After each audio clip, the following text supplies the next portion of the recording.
সারে গা মা পা ধা নি সা সা নি ধা পা মা গা রে সা। আমরা গত ক্লাসে এই বিষয়ে আলোচনা করেছিলাম, সংক্ষিপ্ত একটি বিবরণ দিয়েছিলাম।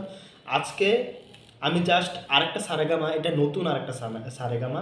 এটা আপনি দেখেন আমরা 3টা রিড নিব, শুধু সারে গা রে গা মা।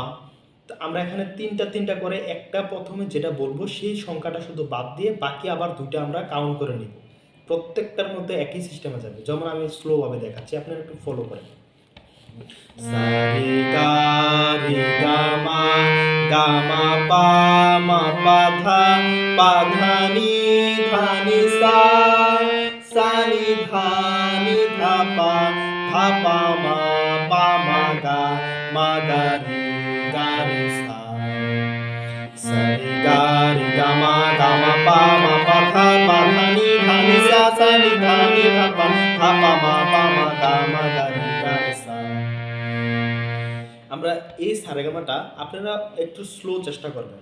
যখন আপনাদেরকে দ্রুত দেখালে তো সমস্যা, কারণ আপনারা ক্যাচ রাখতে পারবেন না কোনটা দেখেছিলাম কোনটা ভুলে গিয়েছি, হঠাৎ করে দেখবেন কি ভুলে গিয়েছে। তো একটু আমি স্লো দেখাচ্ছি বিষয়টা। সারে গা রে গা মা পা ধা নি সা নি ধা পা মা গা রে সা।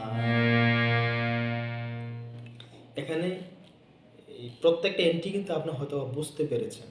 তো এটার সাথে এটা এই সবচেয়ে মূল্যবান যে বিষয়টা, আপনি যা বলছেন হারমোনিয়াম তা বলছে কিনা, আপনার কথার সাথে সে জবাব দিচ্ছে কিনা। যেমন আমি সফটলি এখানে দেখেন সা, এটা কিন্তু হারমোনিয়ামের সাথে মিল খাচ্ছে। কিন্তু আমি এখানে যদি ধরি সা, এটা কিন্তু অনেক মানে হারমোনিয়াম অনেক হাই বাজতেছে। এখানে কিন্তু অনেকগুলো তাল আছে, তো তালের মধ্যে বা লয় আছে, এইগুলো তাল আর লয় কোনটাতে কোনটা যাবে। এই আমি এর আগেও প্রথম যে ভিডিও দিয়েছিলাম ওটাতে বলেছি যে প্রত্যেকটাই কিন্তু সা, কিন্তু আপনার উচ্চারণের যে একটা তাল বা লয় এটা বুঝতে হবে আগে, তাহলে আপনি বুঝতে পারবেন বিষয়টা। থ্যাংক ইউ আজকের ভিডিওতে এতটুকুর জন্য।